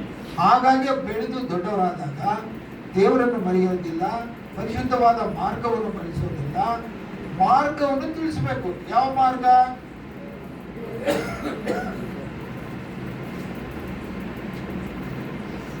ಯೋಹಾನ 14:6. ನಾನು ಮುಗಿಸ್ತೀನಿ, ನಾನು ಮಾತು ಹೇಳಿ ಸ್ವಲ್ಪ ಮುಗಿಸ್ಕೊಡ್ತೀನಿ. ಯೇಸು ಅವನಿಗೆ, ಹಾ. ನಾನೇ ಮಾರ್ಗವು, ಯೇಸು ಅವನಿಗೆ, ನಾನೇ ಮಾರ್ಗವು, ನಾನೇ ಮಾರ್ಗವು, ಸತ್ಯವೂ, ಸತ್ಯವೂ, ಜೀವವೂ ಆಗಿದ್ದೇನೆ. ಜೀವವೂ ಆಗಿದ್ದೇನೆ, ನನ್ನ ಮೂಲಕವಾಗಿ ಹೊರತು ಯಾರು ತಂದೆಯ ಬಳಿಗೆ ಬರುವುದಿಲ್ಲ. ಬರುವುದಿಲ್ಲ. ಈ ಮಾತು ಮಕ್ಕಳಿಗೆ ನಾವು ತಿಳಿಸ್ಕೊಡ್ಬೇಕು. ಏನ್ ತಿಳಿಸ್ಕೊಡ್ಬೇಕು? ಯೇಸು ಹೇಳಿದ ಮಾತು, ನನ್ನ ಮಾರ್ಗ ನಾನೇ ಮಾರ್ಗ, ನನ್ನ ಮಾರ್ಗದಲ್ಲಿ ಬಂದ್ರೆ ಪರಲೋಕಕ್ಕೆ ಬರ್ತೀರಿ. ಆ ಪ್ರಿಯ ನಿಮ್ಮ ಮಕ್ಕಳಿಗೆ ನೀವು ಚಿಕ್ಕಂದಿನಿಂದಲೇ ಯೇಸುವಿನ ಮಾರ್ಗ ಅವ್ರಿಗೆ ತಿಳಿಸ್ಬೇಕು. ಇಲ್ಲಿ ದೇವರ ಜ್ಞಾನತೆಯಲ್ಲಿ ಹೇಳಿದ್ದೇ ಅವನಿಗೆ ಬೋಧಿಸೋ ಮಾರ್ಗವನ್ನು ಅವನಿಗೆ ತಿಳಿಸೋದು ಅವ್ನಿಗೆ ಗೊತ್ತಾಗಲ್ಲ. ನೀವು ತಿಳಿಸ್ಬೇಕು. ಮಕ್ಕಳನ್ನು ಬೆಳೆಸುವಾಗ ಅವನಿಗೆ ಯೇಸುವಿನ ಮಾರ್ಗ ತಿಳಿಸ್ಬೇಕು, ಯೇಸು ಬಗ್ಗೆ ತಿಳಿಸ್ಬೇಕು, ಬೆಳೆಸ್ಬೇಕು ಅವನು. ಹಾಗಾಗಿ ಈ ಮಕ್ಕಳೇ, ಆ ತಾಯಿ ರಾಜಕುಮಾರಿ ಮೋಶನನ್ನು ಯಾವ ರೀತಿ ಬೆಳೆಸಿದೆ ಅಂದ್ರೆ ಯೆಹೋವನ ಭಯಭಕ್ತಿಯಲ್ಲಿ ಬೆಳೆಸಿದೆ. ಐಗುಪ್ತಗಾಗಿ ಬೆಳೆಸಿಲ್ಲ ಅಮ್ಮ. ಐಗುಪ್ತವಾಗಿ ಬೆಳೆಸಿದ್ರೆ ರಾಜ ಆಗ್ತಿದ್ದ, ಮಹಾರಾಜನಾಗ್ತಿದ್ದ, ಚಕ್ರವರ್ತಿ ಆಗ್ತಿದ್ದ, ಸುಖ ಭೋಗಗಳನ್ನು ಅನುಭವಿಸ್ತಿದ್ದ, ನರಕಕ್ಕೆ ಹೋಗ್ತಿದ್ದ. ನಮ್ಮ ಮಕ್ಕಳು ಸಹ ಮನೆ ಬಿಟ್ಟು ಹೊರಗೆ ಹೋಗ್ತಾರೆ. ಎಲ್ಲಿ ಹೋಗ್ತಾರೆ, ಏನು ಮಾಡ್ತಾರೆ ಗೊತ್ತಿಲ್ಲ. ಆದರೆ ಸ್ವತಂತ್ರವಾಗಿ ಅವರು ಹೋಗಿ ತಿರುಗಿ ವಾಪಸ್ಸು ಕ್ಷೇಮ ಬರಬೇಕಂದ್ರೆ ಯೇಸುವಿನ ಮಾರ್ಗದಲ್ಲಿದ್ದರೆ, ಆಧ್ಯಾತ್ಮಿಕ ಮಾರ್ಗದಲ್ಲಿದ್ದರೆ ಮಕ್ಕಳು ತಪ್ಪು ಮಾಡಲಿಕ್ಕೆ ಅನುಕೂಲ ಇಲ್ಲ. ಈಗ ಕಾಣಾನಗಾಗಿ ಆ ಮಗನ ತಯಾರು ಮಾಡಿದ್ರಲ್ಲ, ಹೌದಲ್ಲ? ಆ ತಾಯಿ ಅದೇ ರೀತಿ ಇನ್ನೊಂದು ತಾಯಿ ಇದ್ದಾಳೆ. ಅಲ್ಲಲ್ಲಿಯ ಯಾವ ತಾಯಿ? ಅನ್ನ ಅಮ್ಮ. ಹನ್ನಳು ಆಯಮ್ಮ ಕೂಡ ಮಕ್ಕಳಾಗಿಲ್ಲ ಅನ್ನುವ ಅವಮಾನಗಳು ಭರಿಸಿದ್ರು. ದೇವ್ರ ಹತ್ರ ಹರಿಕೆ ಹೊತ್ಕೊಂಡ್ರು. ಕೊನೆಗೆ ದೇವರು ಮುಂದೆ ಆಯಮ್ಮ ಹರಿಕೆ ಹೊತ್ಕೊಂಡಾಗ ಮಗುವನ್ನು ಕೊಟ್ಟರು ದೇವರು. ಆ ಮಗುವನ್ನು ಆಯಮ್ಮ ಕೂಡ ಏನ್ ಮಾಡಿದ್ಲು? ದೇವರಿಗೆ ಬೆಳೆಸಿದ್ಲು. ಹಾಲು ಕೊಟ್ಟು ಬೆಳೆಸಿದ್ಲು. ಹಾಲು ಕುಡಿಯೋದು ಸ್ಟಾಪ್ ಆಗುವಾಗ ಬೆಳೆಸಿದ್ಲು. ನಂತರ ಚಿಕ್ಕವನಿದ್ದಾಗಲೇ ದೇವರ ಮಂದಿರಕ್ಕೆ ಬಿಟ್ಟಿದ್ದ. ಯಾಕೆ ನೋಡಿ, ಆ ಪ್ರಾಂತ್ಯ ಎಲ್ಲ ಕೂಡ ಅವನು ನ್ಯಾಯಾಧೀಶ್ವರನಾದ, ಆಮೇಲೆ ಪ್ರವಕ್ತನಾದ, ಸಮಯಲ್ ಪ್ರವಕ್ತನಾದ. ಇದು ತಾಯಿ ತ್ಯಾಗ, ತಾಯಿ ಬೋಧನೆ, ತಾಯಿ ಮಗುವು ಸಾಕಿದ ಒಂದು ಪದ್ಧತಿ. ಪ್ರಿಯ ದೇವರ ಮಕ್ಕಳೇ, ನೀವು ಕೂಡ ನಿಮ್ಮ ಮಕ್ಕಳನ್ನು ದೇವರ ಮಾರ್ಗದಲ್ಲಿ ಬೆಳೆಸೋದಾದ್ರೆ, ದೇವರಿಗಾಗಿ ಬೆಳೆಸೋದಾದ್ರೆ, ನಿಮ್ಮ ಮಕ್ಕಳು ಬೆಳೆದು ದೊಡ್ಡವರಾಗಿ ದೇವರಿಗೆ ಮಹಿಮೆ ತರುವ ಮಕ್ಕಳಾಗ್ತಾರೆ. Alleluia, alleluia. ಅಂತ ದೇವರು ನಮ್ಮ ದೇವರು, ಅಂತ ದೇವರು ನಮ್ಮ ದೇವರು, ಒಳ್ಳೆ ದೇವರು. ನಮ್ಮ ದೇವರು ಅಂತ ದೇವರು, ಒಳ್ಳೆ ದೇವರು. ನಮ್ಮ ದೇವರು ಅಂತ ದೇವರು, ಒಳ್ಳೆಯದನ್ನ ಮಾಡುವ ದೇವರು. ಮಕ್ಕಳನ್ನ ನಾವು ದೇವರಲ್ಲಿ ಬೆಳೆಸಬೇಕು, ಅಷ್ಟೇ ದೇವರು ಕಾಪಾಡ್ತಾರೆ. ನಿನ್ನಂತ ದೇವರು ಯಾರೂ ಇಲ್ಲ, ನಿನ್ನ ಹಾಗೆ ಪ್ರೀತಿಸುವವರು ಒಬ್ಬರೂ ಇಲ್ಲ. ನಿನ್ನಂತ ದೇವರು ಯಾರೂ ಇಲ್ಲ, ನಿನ್ನ ಹಾಗೆ ಪ್ರೀತಿಸುವವರು ಒಬ್ಬರೂ ಇಲ್ಲ. యేసయ్య, యేసయ్య,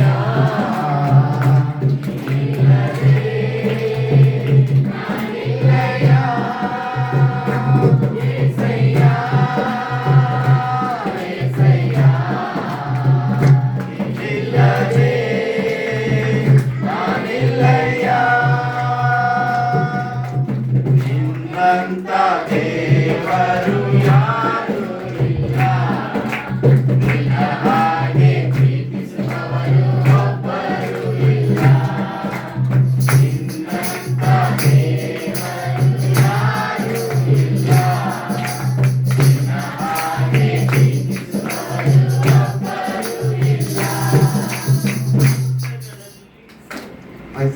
ಹಲ್ಲುಯ್ಯ